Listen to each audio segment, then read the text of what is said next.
आज की वीडियो हज के बारे में है। मैंने सोचा कि हज का मौसम आ रहा है और आपको हज के बारे में कुछ बुनियादी मालूमात फराहम की जाए।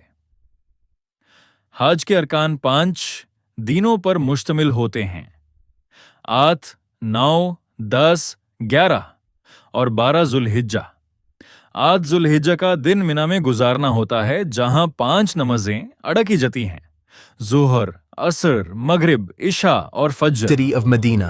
जब फजर अदा होती है तो 9 जुल्हिज्जा शुरू हो जाता है। 9 जुल्हिज्जा हज का सबसे अहम दिन होता है। इसी दिन वुकूफ़े अरफा होता है, जो हज का सबसे बड़ा रुकन है। जब ज़ोहर का वक्त शुरू होता है तो वुकूफ़ का वक्त भी शुरू हो जाता है, और जो लोग इस वक्त अरफत में इहराम के साथ मौजूद होते हैं वो हजी बन जाते हैं। मगरिब से पहले अरफत छोड़ना नहीं होता, वरना दम देना पड़ता है। इस दिन इबादत और दुआओं का खास एहतिमाम किया जाता है। मगरिब के बाद मुज़दलिफ़ा जाना होता है, जहां मगरिब और इशा की नमाज़ें इशा के वक्त में जमा करके अदा की जाती हैं। रात मुज़दलिफ़ा में गुजारी जाती है और फज्र के वक्त वहां मौजूद रहना ज़रूरी होता है। 10 जुल्हिज्जा को ईद उल अधा होती है। इस दिन हजी 3 अहम काम तरतीब से करता है। पहला रमी, जिसमें बड़े शैतान को 7 कंकरियां मारी जाती हैं। दूसरा कुर्बानी, और तीसरा हलक या कसर, जिसमें बाल कतवाए जाते हैं।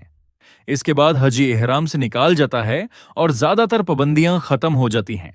इसके बाद तवाफ ए ज़ियारा अदा किया जाता है, जो हज का एक बड़ा फर्ज है, और इसके साथ चक्कर लगाए जाते हैं।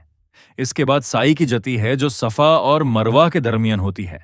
तवाफ 10, 11 या 12 जुल्हिज्जा तक किया जा सकता है, लेकिन बेहतर है कि जल्द मुकम्मल कर लिया जाए। 11 और 12 City of ज़ुल्हिज्जा को Medina. तीनों जमरात पर 7-7 कंकरियां मारी जाती हैं, यानी हर दिन 21 कंकरियां।